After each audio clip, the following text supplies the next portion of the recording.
Melania Trump is hosting executives from major online and social media companies to discuss cyberbullying and being safe on the internet. Washington, AP. Melania Trump is hosting executives from major online and social media companies to discuss cyberbullying and internet safety more than a year after saying that would be her issue as First Lady.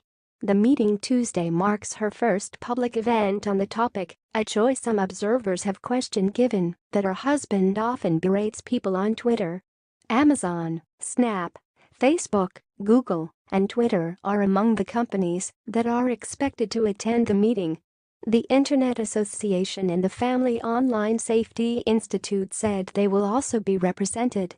All the major technology companies have strict policies prohibiting harassment and other bullying behavior on their services, but primarily rely on users to report abuses and weed them out.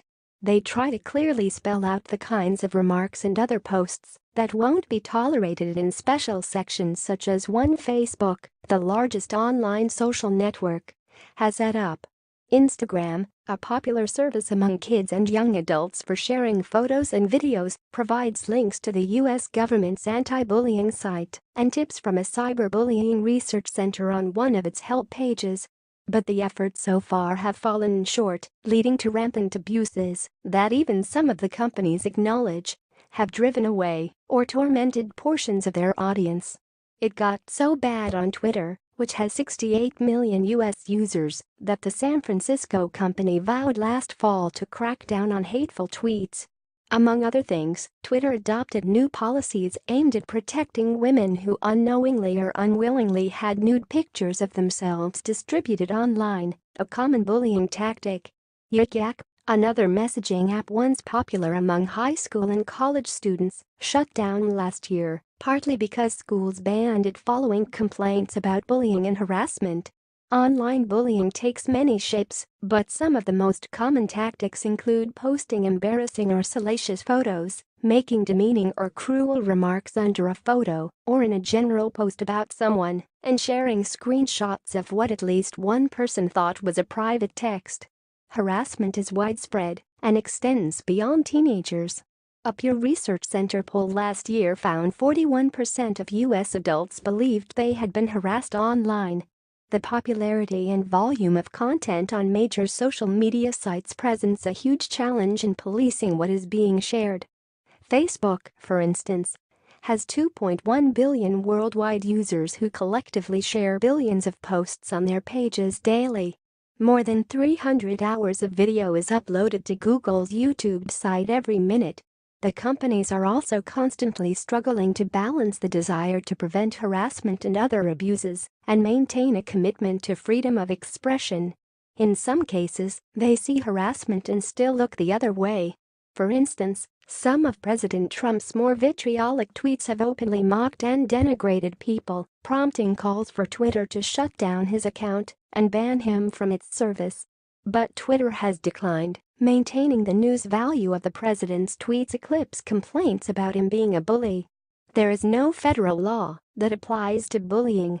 State laws vary, ranging from requiring public schools to have a bullying policy to requiring anonymous reporting systems, said Samir Hinduja, co-director of the Cyberbullying Research Center and professor of criminology at Florida Atlantic University. The federal government can best help by giving schools more tools and money to provide programs, Hinduja said. Mrs. Trump announced in a speech near the end of the 2016 presidential campaign that her priority as First Lady would be to fight cyberbullying. A native of Slovenia, she at the time lamented of U.S. culture that she said had grown too mean and too rough. It was a curious speech for a woman whose husband uses Twitter to dismiss people as losers and taunt them with unflattering nicknames. The mother of a 12-year-old son, the First Lady has made child well-being her focus in the White House, including an unexpected interest in how the opioid crisis is affecting youngsters. She has visited hospitals and care centers to see the effects firsthand and has embraced parents whose children died from drug overdoses. She accompanied the president to New Hampshire on Monday as he discussed a three-pronged effort to combat drug addiction, including applying the death penalty against those caught trafficking highly addictive substances. Mrs. Trump recently asked the spouses of U.S. governors to help promote values such as encouragement, kindness, compassion and respect in children. She has also spoken about limiting the amount of time children spend online and helping them understand the content they are exposed to.